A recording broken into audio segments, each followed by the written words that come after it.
So this is a set over set over set. This is a 1-3 game, right? In Jacksonville, is that right, or is it 2-5? 2-2. 2-2. Okay. So what were the effective stacks here? About 500. All right. So 2-2 in Jacksonville, 500 effective, and I will say that I did play one very very long session in Jacksonville at this level. No, not at 2-2, at 2-5. I think it was 1,000 buy-in or something. And I have some friends there. Russ McGinley, one of the guys that put together some of the Apostle data, he's there. And I've played in a lot of places, and I still think that Jacksonville Best Bet was probably some of the best games I've ever seen. And it doesn't really seem to change from when I watched the live stream, to be honest with you. I mean, they seem like they're incredible games for that level. Yeah, they really are. All right, so 2-2, 500 effective, okay? Mm-hmm. Yep. So, should I, like, use their names? It doesn't matter. Just tell us where the action comes from. So, Jamie under the gun limb. So, under the gun limbs, okay. Knock raises in the cutoff with aces, and I'm in the small blind with black 10. Well, let's just play it like that we don't know what the cutoff has here. So, cutoff, so one limp, cutoff raises to how much? 15. 15, okay. So, 7.5x, I'm sure that's pretty standard, right? Might even be small over the top of a limp in this game. Honestly, people were doing like very varied sizings.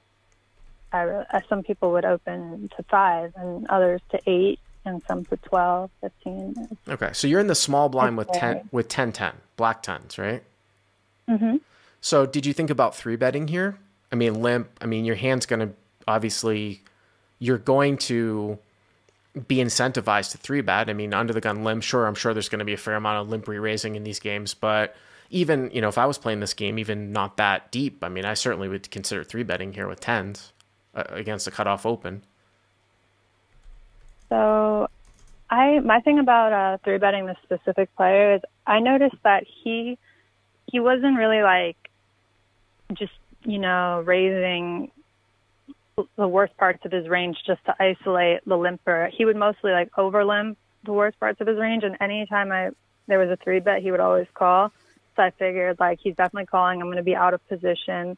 The only good that it really does is I get Jamie out of the pot. Obviously not this time, but I would, get it heads up normally. But, I just didn't think he's the type to ever fold to a 3-bet. I think his range is, like, fairly strong. Right. I also was doing a lot of 3-betting in the night. So I just was like, maybe I should, slow it down just a little bit.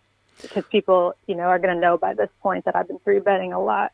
Yeah, but if they're not countering you by 4-betting more and they're calling with a lot of, 10s is a really good hand in Hold'em. It's one of the best hands. I think I can go along with you if you had a hand like 8s or 9s or maybe ace jack or something like that.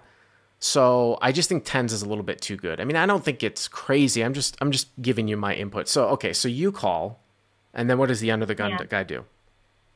He calls as well. All right, so under the gun calls. So limp. Cutoff makes it 15. Hero calls in the small blind with 10-10. Under the gun, limper calls. So the pot's 45, right? I believe it was, 47 with the big blind. Okay. All right, so what's the flop? It's ace, queen, 10 with 2 diamonds. So ace of... Do we know if that was the ace of diamonds, by the way? I'm assuming it's the 10 of diamonds. Yeah, I'm sorry. No 10 of diamonds. It's ace of diamonds, queen of diamonds, 10 of hearts. Okay. So you flop bottom set. Yeah. Yeah, right. So, if I'm playing 500 effective here and I'm, I flop bottom set, this is obviously a very, very good board for me. It's going to be hard for me to really ever find a fold here, especially due to the pre-flop action where, the only thing that I would be concerned about the under the gun is that people will limp call with king jack, right? And if they're going to limp with king jack off, that's actually 16 combinations.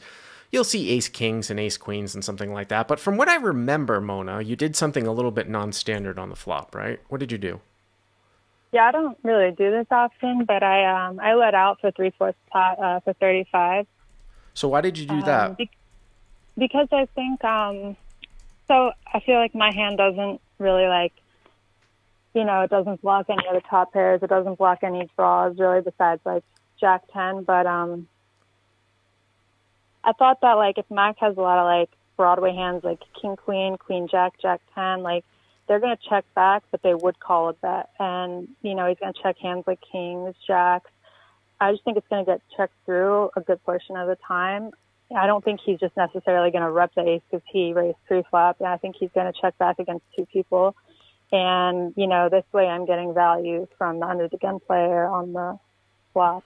I actually really like your thinking, and I think that this is a really, really good spot because I looked at this, and then the more I thought about it, I was like, So the theory behind why you wouldn't lead, and some people from a theoretical standpoint, sort of just playing off of position and range, would be that, well, you don't really have enough strong hands here to lead. Whereas, say, if the board came out like 7-6-3, you know, you could certainly lead out with bottom set. But I think that this is where, especially the lower stakes I go, the more I want to bet.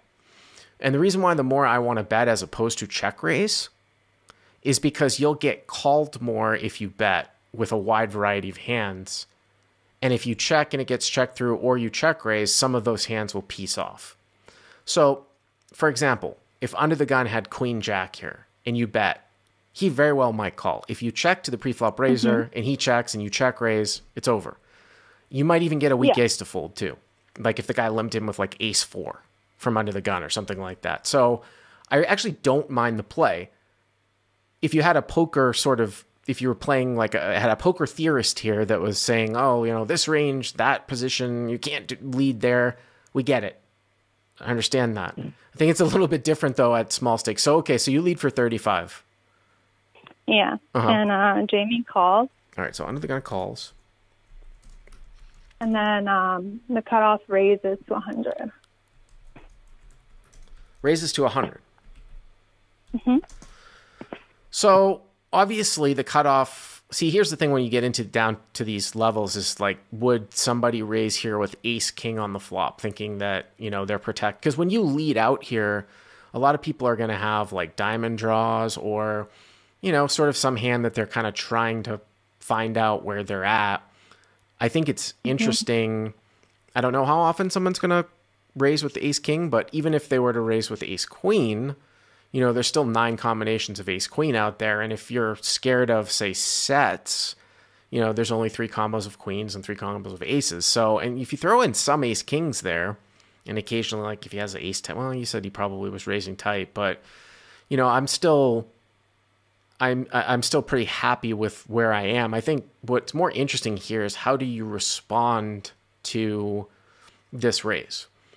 And obviously you could 3-bet, and I think that that's totally fine because I think that people at this level are incapable of raise folding for value. So a lot of times it's just kind of a very easy way to play it. I'm just like, you can just, once somebody raises, they're going to put the money in. You just put a small 3-bet in. You could make it like 1/5, 65. It makes no difference if you don't have bluffs here. They're still going to call, and you just dodge, you know, some sort of action card killer come. You think I could? Because I was thinking there's no raise sizing I could do that would make sense. That's not like all in because of the effective stack. Because you know, you said I could raise to 165. It doesn't have to be double. I'm always bad with that. Well, if you lead for 35, right, and he makes it 100, he's raising 65.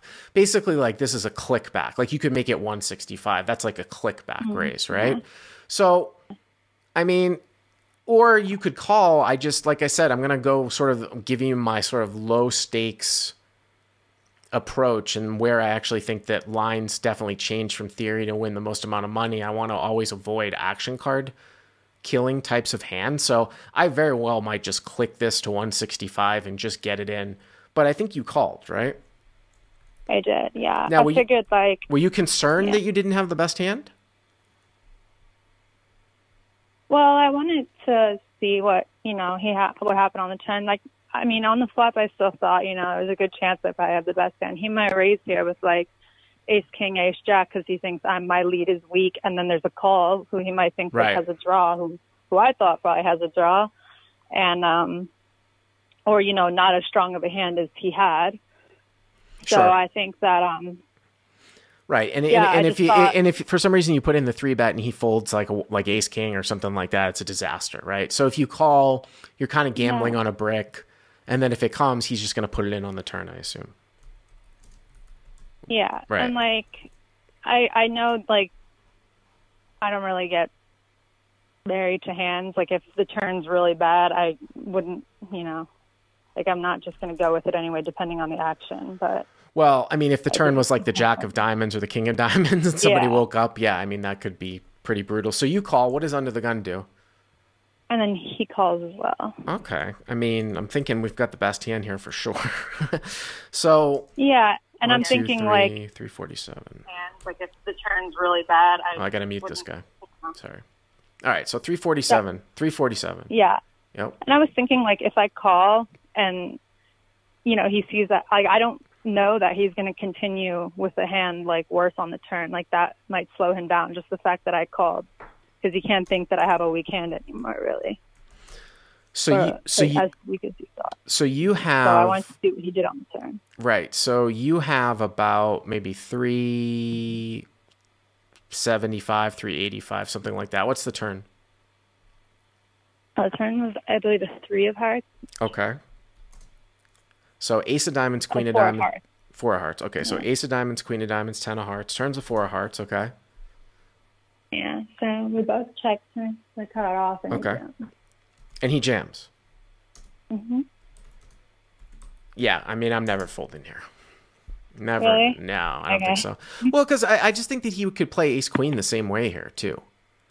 And yeah, that's why I called. I mean, because if I fold against ace queen, that would just be awful. Yeah, and the other thing too is that I think more often than not, the other thing that's interesting about low stakes is that players that say like flop the nuts from the limper's perspective here, the king jack guy, like say under the gun had king jack here and you led and he called as a slow play and then cut off raised, and you called. I think he's just going to back jam there. Yeah, I don't know. I think he's going to back jam. Yeah. So I'm not really concerned about him. Exactly. Yeah, I thought any strong hand from under gun is going to jam the flop, because why wouldn't he? There's already so much in there. Right. It only makes sense for him to jam on a wet floor. So I'm thinking he just has a draw, and he's like, oh, well, she called the 100. I'm getting a good price to put in the extra 65. So that's what I put him on. I really was not worried about him having a hand. My thinking on the turn, why I tanked for so long, is I was like, Matt, does have more combos of aces, queens, and king jack than he does ace queen. I mean, there's more hands that beat me. Yeah, I mean, you seemed pretty pained with it, but I mean, it is what I mean. It just is what it is here. The other thing that's again, I'll give you a very unorthodox play here again, which people would be like, that's not a thing. I have milked people at these types of stakes before, like at 5-5, by playing the hand like you did and then betting the turn. So go bet, call, raise, call, and then you bet the turn. And people are like, that's such a donk line. That's so weird, right? And it's the reason why you actually might do that is because you're making sure that the money that it's not getting checked through, basically on the turn. Yeah. And it kind of confuses people too. Mm-hmm. I mean, it's not a natural reaction. It's certainly not a natural reaction to do that. I'm just, like I said, I'm throwing some ideas out about how you actually take some non-standard lines to maximize at the low stakes. Like I said before, I'm pretty much going to 3-bet your hand pre-flop, like pretty much like 100% of the time here. I understand your reasons, but you definitely seem pain about it. But there's no way you can fold, and I certainly wouldn't be. I wouldn't be upset about it. So the reveal is that you call and then the other guy calls, right? Mm-hmm. Yeah. So you call, UTG calls, and I got to tell you, so the button, or is it cutoff? The cutoff has ace. So we know that the hero has 10-10. And the craziest part of this is that under the gun has queen, which is so bizarre that he limped in, cutoff raised, you called, and the guy didn't limp re-raise pre, and then he never put in a raise on the flop either, right? Like he didn't go back raise or anything like that. I mean, do you think that he thought he was slow playing? That's what he said in the comment of your video, but I mean, I think I at that point of when it goes raise call on the flop, like you have to not slow play at that point anymore. So once he doesn't ever back raise it, I never think he has a good hand. Yeah, that is King Jack would do that. Kings would do that. Yeah, that's normally. That's really, really bizarre. As I had said, I texted Jesse Hollander. I don't know if you know who that is, Jesse, and he's the guy that, you know, he's the head of Best Bet. And I was like, hey, can I just put this on, you know, my channel? Because it's such a rare. I was surprised you'd seen it. Well, actually, my buddy Russ told me he was watching it live, and he was like, this set just set over set over set, and I was like, wow, I've only seen that one time, and it was back in 2005, 2006 when I was doing commentary from Live at the Bike, and in the actual hand, top set folded. like everybody slow played to the turn, and a straight came in and top set folded, which was kind of fun. 2005, 2006, but thank you, Mona. I appreciate the call. Thank you very much. If you like what you've seen here, please hit the subscribe button. And if you enjoyed this call-in hand, hit the like button down below. To check out crushlivepoker.com, click on the link in the description. Use the code YTA300 to get the first 30 days for free.